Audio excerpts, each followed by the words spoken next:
Good morning, everybody. This is Dr. Shalona McFarland here in the Philippines. Today, I am going to go over the SMART goal setting way of goal setting. It's called SMART. So, part of New Year's resolutions or whatever, the visions and the different things is setting goals. Now, there are ways to set your goals that set you up to win rather than set you up to fail. So, hi, Carolyn. So, for instance, if your goal is to lose weight this year, okay, that's a great goal. Doesn't mean anything. No, not really. If you lose half a pound because you got the flu, you've reached your goal. You lost weight because it was not very specific. So that is the first S in SMART is specific. So you want your goal to be very specific. So if you want to lose weight, how much do you want to lose? Say 15 pounds or 20 pounds, whatever it is for you. Then, okay, I want to lose 20 pounds. Okay, so now we're specific.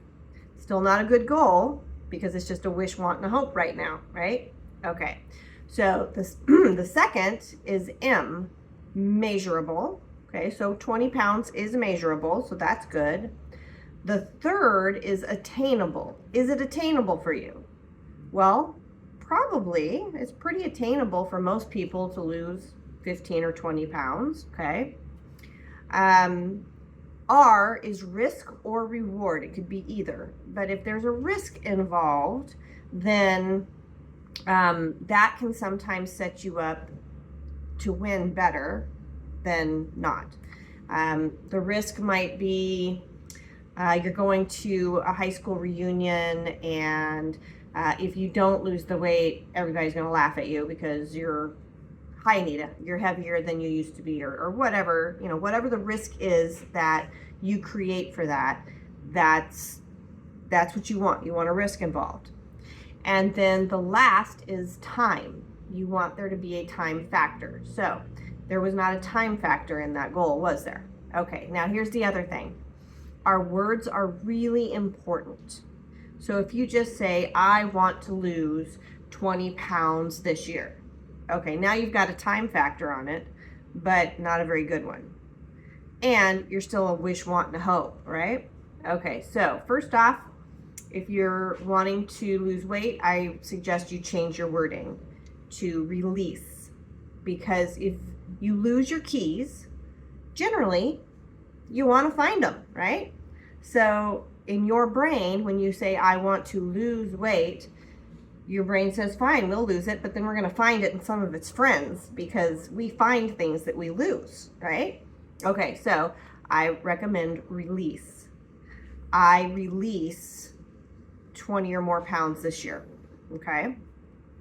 So that's getting better. It's still not a very good measure. There's no risk involved at the moment. There's okay, so let's see if we can create a better goal. So I release 20 or more pounds if you need to. You might not need to, but I release 20 or more pounds on or before March 15th, 2026. Okay, now we have a much better goal because now it has better wording.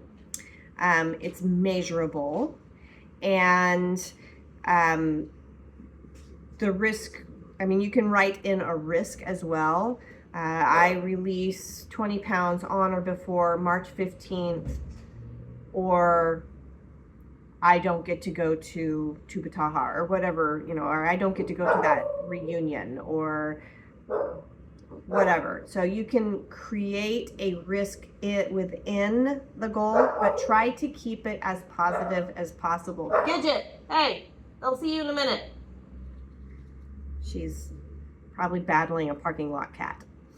All right, so do you see how that makes it a clearer goal, clearer cut?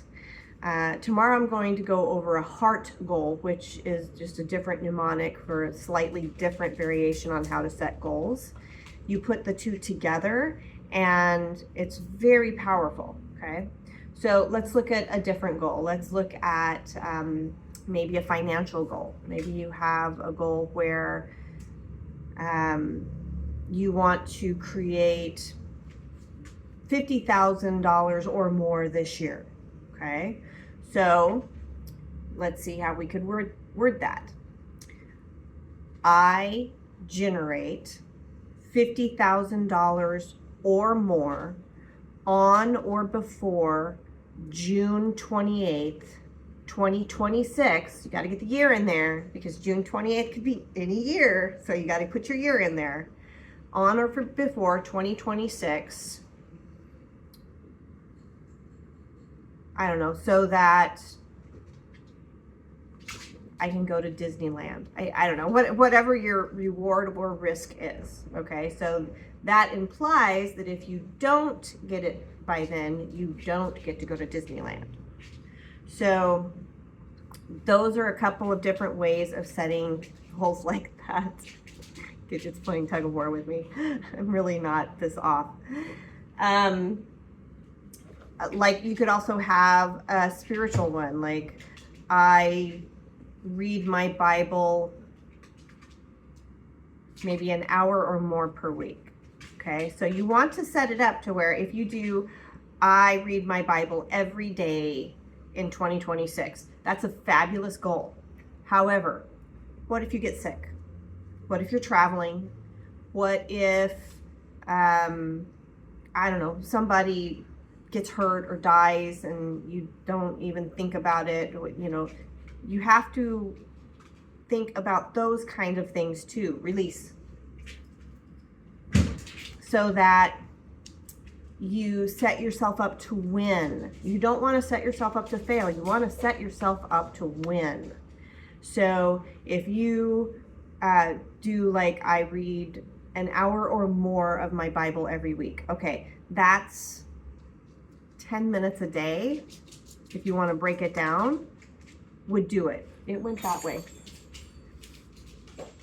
And so those are ways that you can set yourself up to win with this SMART method. So it's specific, measurable, attainable, a risk or reward involved, and a time limit on it, okay? Make sure that time limit is very specific and attainable. You know, if you're sitting there going, well, I release 20 or more pounds on or before January 15th. I mean, it could happen, but is that healthy? That, you know, that there's a different kind of risk involved with that one. So look at all of the aspects of, does this make sense? I mean, you want to push yourself, you want to push your limits, but at the same time, you want to make sure that it's within a reasonable area. Like, is that possible to release 20 or more pounds on or before March 15th? Yeah, absolutely, that is possible. Okay, that's just a little over a pound a week. So look at it from that aspect. And it says on or before. So could you reach it by January 15th or January 31st? Sure, you can. So that leaves that option open for you, okay? So those are just a few things to think about when setting your goals. If you have a relationship goal, you know, you don't want to just say, I create a number 10 relationship this year. Great, you could do that with yourself. That doesn't mean that's going to involve someone else. So really be specific with what you're wanting. If it's with a specific person, then design it around that. But you're designing your own goals. Remember that dream board we did yesterday? That's where this kind of stuff starts to go now. Now you can put it up on that dream board and start going, That's the trip I want to take. That's the person I want to be with. That's the home I want to live in. That's the financial stuff I want to have. Now you can start to see it and put your goals to it. Okay? So I hope that gives you some things to think about today. And I will go over the heart method tomorrow just because they're two slightly different methods, but one will resonate with you more than the other one probably. So that'll give you some options. Alrighty guys, God bless. See you tomorrow with the second part of goal setting, the heart part. Okay, bye guys, love you.